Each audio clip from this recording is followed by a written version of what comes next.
Svetovalnica. Lekarna Ljubljana, zvesta vašemu zdravju.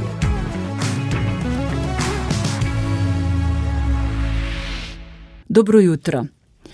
Vročinski valovi, poplave, požari, neurja in drugi ekstremni vremenski pojavi niso več redkost. Vse pogosteje ogrožajo naše zdravje, varnost in življenje. Povečano število kolesarjev na cestah, vse več ljudi v gorah, promet na cesti je kar gost. V takšnih razmerah ima prva pomoč posebno vlogo, saj se nesreča zgodi pogosto. Ali smo pripravljeni na to, da ne zamrznemo, kot rečemo, ko bi morali nuditi prvo pomoč? Z vami sem Meta Potočnik, naš gost pa je strokovni sodelavec Rdečega križa Slovenije, gospod Željko Malič. Prav prijazno pozdravljeni na valovih Radia Ognjišče v jutranji svetovalnici. Dobro jutro. Res lepo, da ste prišli. Ta tema mi je prišla na misel zadnjič, ko sem morala v svojem avtomobilu zamenjati škatlo prve pomoči. Prinesli ste jo s seboj. Zdi se mi, večkrat pomislim, da pravzaprav ne vemo dobro, zakaj jo imamo. Imamo jo zato, da nas ne bodo oglobili, kadar nam bo pretekel rok uporabe.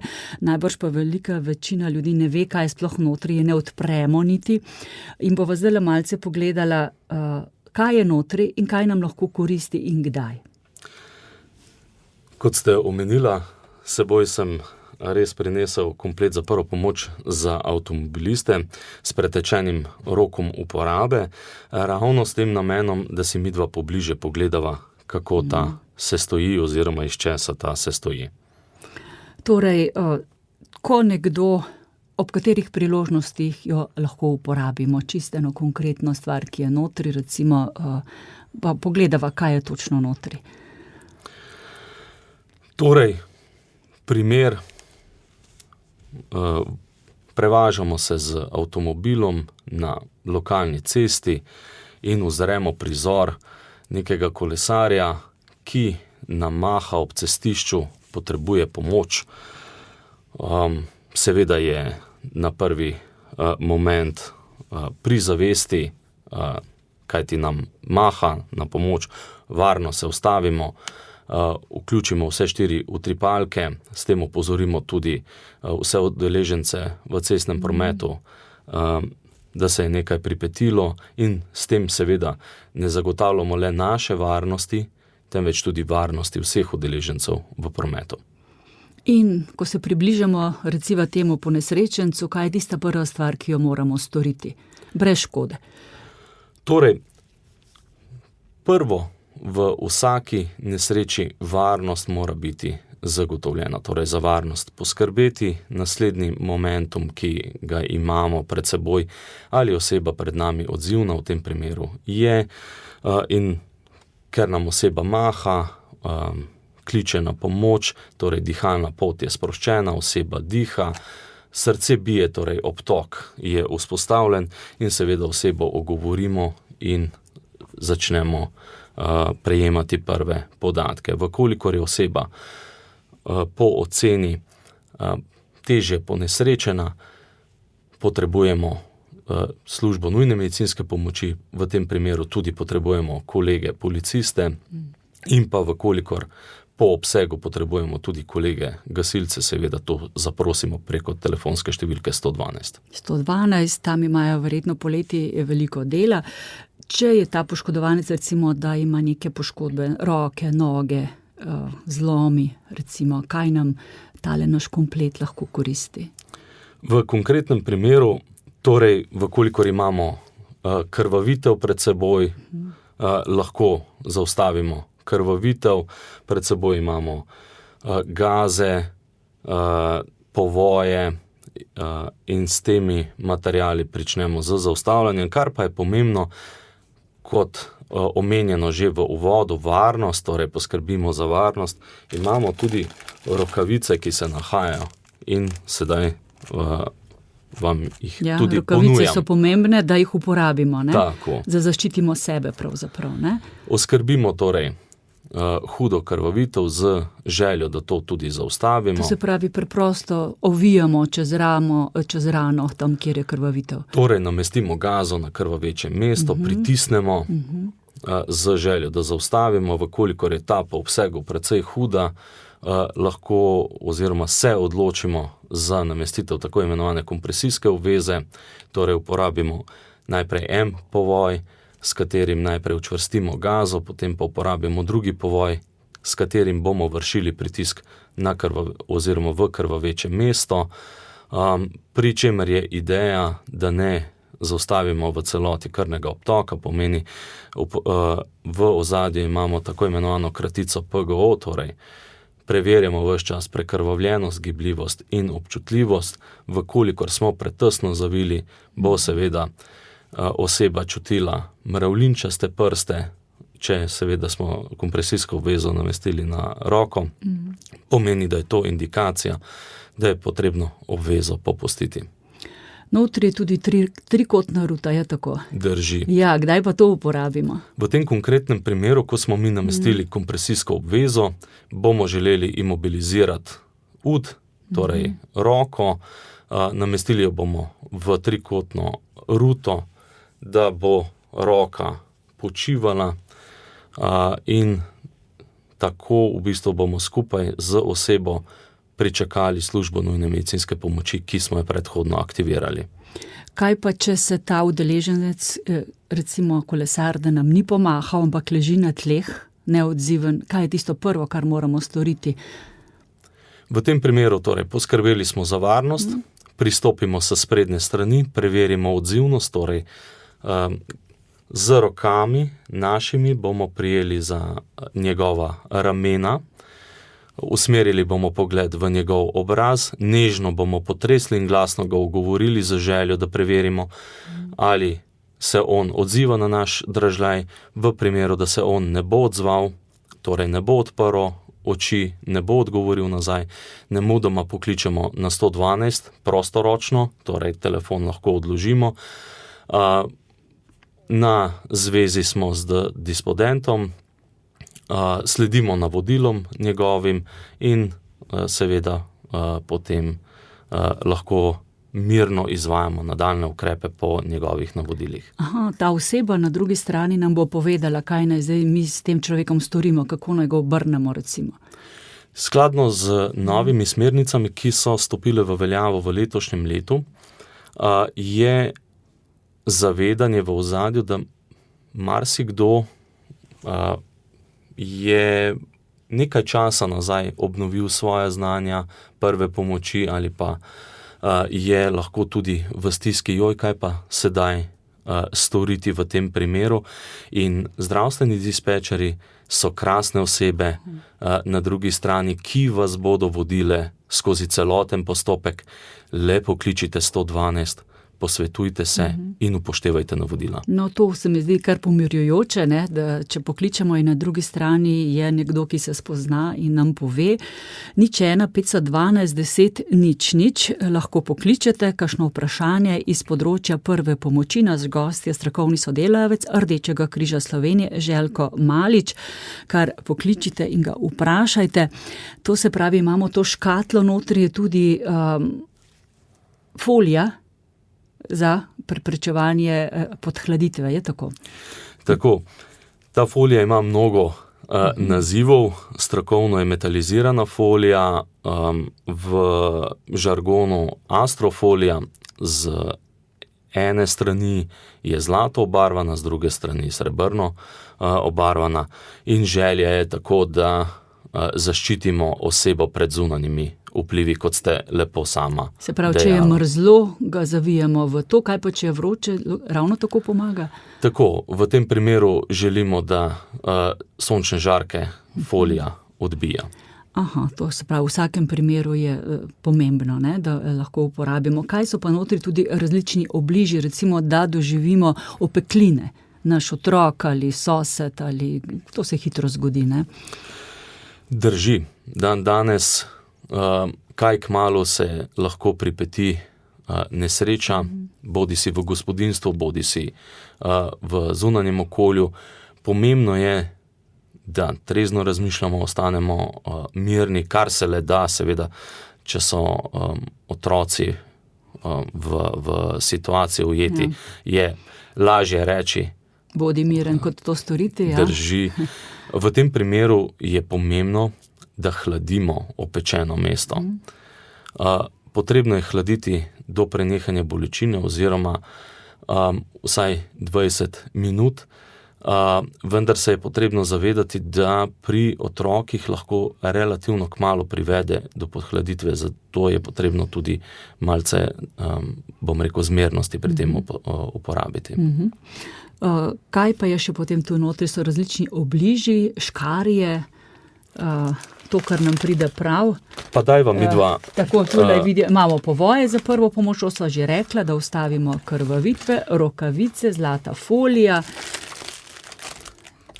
Torej, omenila ste škarje z zaobljeno konico. To pomeni, da lahko mi režemo tudi oblačila in s tem ne poškodujemo kože, kajti je zaobljeno in lahko si naslonimo na kožo in zato režemo. Niso špičaste, to sem se spraševala. Ja, če je nekdo zelo poškodovan, da mu odstranimo obleko, ne?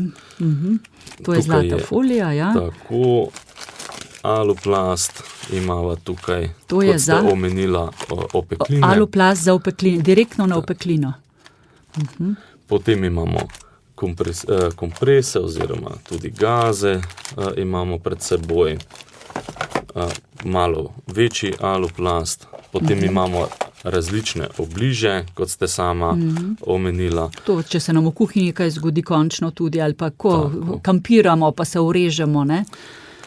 Ta komplet je v bistvu zelo, zelo uporaben, le vedeti je potrebno samo vsebino, pa prvi povoj, ki ima že samo kompreso oziroma gazo vtkano v sam povoj, pomeni, da lahko neposredno ga uporabljamo pri krvavitvah, pa material za učvrstitev samih povojev in pa, kar je pomembno, pa mogoče toliko ni zastopano oziroma izpostavljeno, kadar osebo oživljamo, se pogosto vprašamo, kako mogoče samega sebe zaščititi. Obstaja zaščitna folija oziroma folija za umetno dihanje, ki se nahaja prav tako v kompletu in se lahko položi preko obraza na osebo in vidite, da imate skozi tole mrežico, membrano, lahko dihamo. Tako upihujete v osebo. In se s tem zaščitimo, ker niti ne vemo, kdo je tista oseba, kakšne bolezni ima lahko. Tako. To pa prvič, to je dobro za naše poslušalce vedeti, ne, da obstaja tale folija za zaščito obraza. Seveda ob tem moramo tudi znati dajati umetno dihanje, kaj ne. To pa je seveda na tečajih. Drži. Vsi smo morali vozniki narediti izpit. Takrat smo se tega naučili, morali smo pokazati to znanje, to pa pozabimo in to je tudi namen današnje svetovalnice, da poslušalce malce spomniva, kje, kdaj, kako lahko osvežimo to znanje prve pomoči, ki rešuje življenja in uporabimo tudi to, kar imamo v teh modrih škatlah. Hvala lepa za iztočnico. Vse vaše poslušalce vljudno vabim, da se zglasijo na eni izmed 56 lokacij, kjer delujejo naša območna združenja, za željo po dogovarjanju za termin za osvežitev njihovih znanj in veščin prve pomoči. Vsako leto pa seveda od svetovnega dneva prve pomoči pa do svetovnega dneva oživljanja potekajo brezplačne delavnice prve pomoči. Z željo, da bi te vsebine prve pomoči in oživljanja bile dostopne vsakomur, da bi vsakdo imel priložnost osvežiti svoje veščine, ter se seveda seznanil z novostmi, ki prihajajo, kot omenjeno, z novimi smernicami, te pa izhajajo približno na vsakih 5 let. Nič 1, 5, 12, 10, nič, morda poveste, če ste že kdaj uporabili znanje prve pomoči, kako vam je šlo ali česa se najbolj bojite, da bi morda ne škodovali poškodovancu. To lahko tudi danes vprašate. Pa poglejva, gospod Željko Malič, Katere vsebine pa so na teh osvežitvenih tečajih? Tisto osnovno A, B, C, mislim, da sem nekje zasledila 6 ur, da trajajo, je tako? Rdeči križ Slovenije organizira več tečajev prve pomoči. Omenila ste program usposabljanja prve pomoči za voznike motornih vozil. Organiziramo tudi za zaposlene po delovnih organizacijah, ki je krajši, 8 ur poteka. Izpostavila ste tudi za splošno populacijo v obsegu 6 pedagoških ur. Prav tako organiziramo prvo pomoč za najmlajše v obsegu 4 pedagoških ur, tečaj prve pomoči temeljnih postopkov življenja z uporabo AED-ja v obsegu 3, ter pa seveda kot omenjeno tudi po dogovoru za ciljne skupine. Tako. Zdaj pa imamo že prvega poslušalca. Dober dan, Štefan iz Prekmurja, dobrodošli. Dober dan. Eno vprašanje imam. Zanima me, kaj je v tej škatli pokvarljivega, da moramo zamenjati celo škatlo in jo zavreči. Bova tudi, hvala lepa, zelo pomembno vprašanje. Ja. To se pravi, kaj je notri, kar ne propade in lahko še uporabljamo in pravzaprav, da nam, ali je sploh potrebno kaj zavreči. Ne vem sploh, kaj je pokvarljivega in kaj moramo potem zavreči vse ostalo, kar ni pokvarljivo. Tako, hvala lepa, gospod. Zelo razumemo to vprašanje, veliko krat se nam pojavi. Hvala, poslušate na radio, nasvidenje. Hvala lepa, gospod Štefan, za vprašanje. Veliko polemik oziroma vprašanje je bilo na to temo že izpostavljenih skozi leta.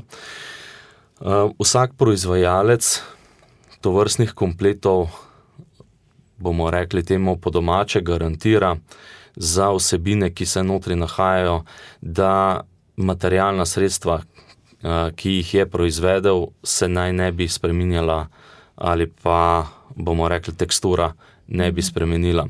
In zaradi tega izhaja potem rok uporabnosti. Obstajajo pa študije, ki, recimo primer metalizirana folija, dotično, kjer je v 16-letnem časovnem obdobju bila testirana tekstura, vendar ni prišlo do nekih sprememb v teksturi, zato se pojavljajo vprašanja, ali sploh v bistvu bi bilo smiselno oziroma postavlja iztočnice za nadaljnjo razpravo, katera materialna sredstva so tista, ki bi bilo smiselno jih z rokom uporabnosti tako, bomo rekli temu, zavezati, in ali bi bilo smiselno še v tem kontekstu, bomo rekli temu, zasledovati. Z gotovostjo pa tisti materiali, ki pa jih nameščamo direktno na rano, ki pa morajo biti sterilni, tisti so pa smiselni. Po 5 letih, kolikor piše na škatli, oziroma kot jih proizvajalec. Tako, da se zamenjajo. Ne? Tako. Ja. Seveda pa lahko še vsak sam to uporablja naprej, tudi ko kupi novo škatlo, ima to lahko v kuhinji, kjerkoli, ali podari v dobrodelne namene, ne? Vojna območja, tisti, ki delajo z brezdomci. Torej, na Rdeči križ Slovenije številni prinašajo komplete prve pomoči s pretečenim rokom. Mi jih uporabljamo za edukacijske namene in pa uporabljamo jih za preverjanje znanj prve pomoči za otroke in mladostnike, ki jih organiziramo vsako leto. Torej, v vsakem primeru se tega ne zavrže, ampak se da nekam, kjer bo to prišlo prav, torej na Rdeči križ, dobrodelne organizacije, vojna območja, kjer z veseljem pošljajo, peljajo tja te tudi modre škatle s temi vsebinami. Zdaj pa imamo že, pozdravljam gospoda Darka iz Grosuplja. Dober dan. Ja, z okolice Grosuplja, najlepša hvala za tako čudovito oddajo, najlepša hvala gostu. Bi pa tako rekel, 2-krat, 3-krat sem že pomagal pri zadevi. V bistvu je bilo bolj zavinjenost, enkrat celo pri gradu Štatenberg, pri Slovenski Bistrici, pri Makolah, če poznate. Ampak veste, kaj se potem največkrat zgodi? Tisti ali pa domači sploh niso hvaležni. ti mrtvo pijanega človeka pripelješ domov, ki bi zmrznil in rečejo, kaj ga pa pobiraš, pusti ga, kaj se je pa napil. In to je ta problem, ne. Drugi problem pa mogoče je tudi, ki sem ga slišal, da je eden dajal masažo srca in umetno dihanje in mu je rebra zlomil in ga je šel pol tožil, da mu je rebra zlomil. Zdaj, kako sodišče to obravnava te stvari, koliko si ga poškodoval. Vem, da je treba pomagati. Narediš korist, ne, verjetno škode ne, ampak kako z pravnega stališča to gledano. To bi rad vprašal. Pa lep dan želim. Hvala, gospod Darko, zelo pomembno vprašanje. 2 pomembni vprašanji ste rekli, ja? Ko nekoga pripeljem domov, vinjenega, tudi to je prva pomoč, kaj ne? Hvala. 2 zelo krasni vprašanji, pa če začnem s konca, pa se pomikam k prvemu. Sodnega primera kot takega ne poznam, da bi bil uspešno, bomo rekli temu, razrešen v luči, bom rekel, nekoga, ki je podal tožbo zoper, bomo rekli temu, bodisi prvega posredovalca, bodisi očividca. Ne poznam. Tudi ko sem pregledoval to vrstne primere, vsekakor bi bilo potrebno vprašati tudi sodišča za to vrstne primere, ampak kadar oziroma bomo tako pogledali zakonske podlage, ne, jasno je napisano, da smo dolžni pomagati in vsaka opustitev dajanja prve pomoči je kaznivo dejanje, razen kadar je naše lastno zdravje ogroženo. Kaj bi to pomenilo, vkolikor bi bil en tak primer uspešen za vse tiste, ki bi pomagali, pa bi verjetno povzročilo hudo polemiko in pa nadaljne razprave. In opustitve, ne? Tako da to bi bilo mogoče za eno širše omizje diskusija, vendar vkolikor ne gre za strokovno napako, ne, jaz menim, da se sogovornik, ki je podal to vprašanje, strinja z menoj, da v primeru strokovne napake seveda je prav, da se to razišče in ustrezno postopa. V primeru vinjenosti pa je pomembno zavedanje. Tako osebo pustiti zunanjim temperaturam je lahko dvoje. Eno, alkohol lahko negativno vpliva na dihanje, pomeni, bom zelo grob, oseba lahko umre. Lahko pa tudi povzroči hudo podhladitev, v kombinaciji tudi z zunanjimi vplivi okolja, pomeni, da končni izplen je prav tako smrt. In zavedanje tega bi bilo prav, da v bistvu to, kar je doživel Gospod, mu jaz izrekam veliko zahvalo in podporo, kaj je storil. Kajti v nasprotnem primeru bi imeli mi lahko en smrtni primer več. Tako da, gospod Darko, najlepša hvala za vašo pomoč v tem primeru in upam, da tudi družina, ki to posluša, se sedaj zaveda, kaj bi lahko bilo. Mislim, da ste to zelo lepo odgovorili, pa hkrati tudi, ko nudimo pomoč, jo moramo nuditi res tudi, če nič ne dobimo nazaj. Ne? Zdaj imamo pa še eno poslušalko, gospo Marjetko iz Rogaške Slatine. Dobrodošli, dober dan. Dober dan.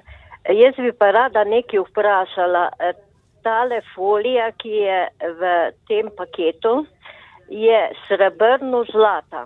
Zdaj me pa zanima, zdaj, ko je vroče, kira barva, zlata ali srebrna, je navzven. To se ne razumem. Aha, to je zelo dobro vprašanje, ja, če je to pomembno. Tako, ja, hvala lepa. Hvala lepa za odgovor. Ja, prosim, hvala. Nasvidenje. Lep pozdrav. Torej, srebrno boste navzven obrnila. Navzunaj mora ponesrečenec izgledati zlat. Tako bo še najboljše, si bomo zapomnili, ne? Dobro. Torej, srebrn mora na zunaj izgledati. Aha, na znotraj pa zlat. Tako. Na kožo pa njegovo pa zlat, zunaj pa srebrn. Kadar pa želimo, da se segreje, pa bomo ravno obratno storili, kajti torej zlato na sonce, da se mi ogrejemo na ta način, v bistvu zelo slikovito prikažemo. Ja, z barvami, tako. Imamo še nekoga na telefonski zvezi, gospa Cita iz Ljubljane, prosim. Torej, dober dan želim, lep pozdrav. Ja, Halo? ja, kar izvolite, seveda. Ja. Zelo sem vesela, da ste danes v oddajo povabili tako krasnega sogovornika in temo prve pomoči. Torej, jaz vam povem, da sem pri mojih 65 letih šla na Rdeči križ obnoviti vse moje znanje in ugotovila, koliko ljudje smo na splošno, bom rekla, še vedno ne poznamo situacije in je potrebno, vsem priporočam, pojdite obnoviti tečaj prve pomoči. Naučite se osnove, kajti takrat postanemo v bistvu bolj zavedni, kaj se dogaja okoli nas. Toliko je starejših ljudi in toliko je nesreč in če lahko nekomu pomagamo, lahko mu rešimo življenje. Tako da res enkratna oddaja danes in res vsem, ki danes poslušajo, naj se opogumijo in naj pridejo. Ne bo vam žal, tudi na Rdečem križu so zelo gostoljubni, prijazni ljudje. To je z moje strani. Gospa Cita, hvala lepa. Mislim, da ste res tole nam, gospodu in nam vsem na srce malce nam pobožali. Se pravi, preverjanje, gospa ima zelo pozitivno izkušnjo torej z vašo organizacijo in z vsem, kar se je naučila. Eno moje vprašanje, ki sem ga že večkrat imela, ali bi bilo potrebno, ali ste se že kdaj prizadevali, da bi mi, vozniki, imeli na toliko let obvezno izobraževanje, ker res pozabimo in ne gremo na prostovoljno se izobraževati, ampak da bi bilo, ne vem, vsaj na 10 let, da greš na tečaj. Kako je s tem? Odgovor je da. Podali smo več pobud za obnavljanje znanj in veščin prve pomoči, z željo, da v bistvu povečamo varnost med nami. Seveda še nismo bili uspešni do sedaj, ampak to ne pomeni, da si v prihodnje ne bomo prizadevali. Ni želja, da imamo še dodaten izpit, temveč želja je le obnavljanje znanj in veščin. Tako to, kar danes govoriva. Imela bi pa zdaj še vprašanje tudi o AED defibrilatorju. To je zdaj že skoraj na vsaki javni stavbi, vidimo to, ne? Ljudje se mislim, da tega še vedno malo bojijo, če nekdo tam obleži, ne? Ali je to tako zelo težko uporabiti? Meni se ni zdelo, ko so nam to pojasnili, ker ti glas sproti govori, kaj moraš narediti, je tako? Pa morda rečeva, kako oživeti človeka s tem defibrilatorjem. Če ga imamo na razpolago, ga uporabimo. AED je varna naprava, sledimo navodilom, ki so v slovenskem jeziku, so zelo jasna, nalepimo na gol suh prsni koš elektrodi, na elektrodah imamo infografično prikazano lokacije namestitve in pa seveda tisto, kar smo se naučili na tečajih, kako oživljati, to seveda tudi povežemo, uporabimo in pa ne nazadnje ne pozabimo, ko mi pokličemo 112, nam tudi zdravstveni dispečer podporo daje preko telefonske zveze. Tale defibrilator, mislim, da je to res pomembna zadeva. A imate kakšne informacije, to res rešuje življenja? Da. To v primerih, ko recimo nekoga kapa ali kaj, v katerih primerih to reši človeku življenje? Torej, obstajajo študije, samo eno izmed pomembnejših bom navedel za vaše poslušalce, da si lahko jo ogledajo, imenuje se Eureka 3 študija. Eureka 3. Drži. Ko mi namestimo AED na, bomo rekli, prsni koš osebe, AED analizira srčni ritem in prepoznava ritem, ki ga mora v bistvu pod navednicami nagraditi z električnim sunkom. Tisti ritem, ki ga ne sme ga tudi ne bo in vam ne bo dovolil AED, da vi v bistvu prožite električni sunek. In v bistvu obstajajo tudi študije, da zgodnejša defibrilacija poveča možnost preživetja. Torej, vkolikor imamo možnost, da čim prej namestimo AED na prsni koš osebe, dajmo to storiti. Se pravi, kdaj ga pa damo, ko vidimo, da je človek v nezavesti ali da mu srce ne bije? Torej, če se spomnimo našega scenarija, mi imamo neodzivno osebo, kjer smo mi preverili, in smo dobili povratno informacijo, da gre za neodzivno osebo, poklicali smo 112 in nato smo skupaj z zdravstvenim dispečerjem preverjali oziroma ocenjevali dihanje 10 sekund. Ugotovili smo, da oseba ne diha. Odločili smo se za oživljanje.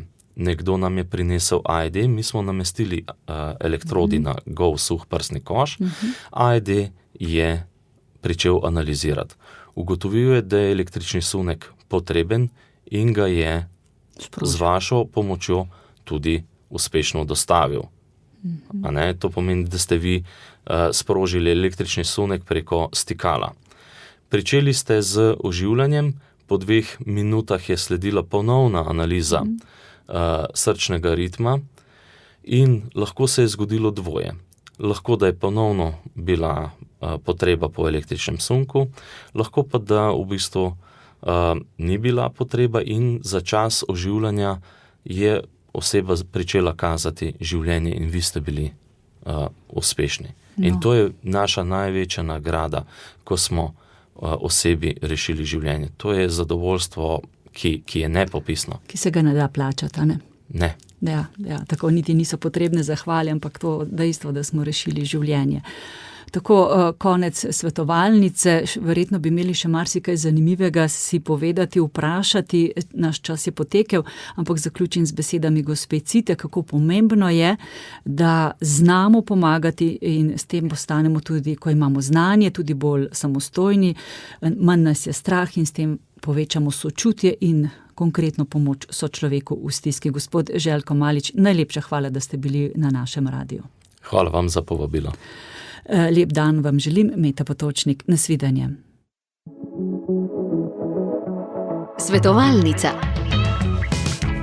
LL Viva, specializirana prodajalna z medicinskimi pripomočki. LL Viva.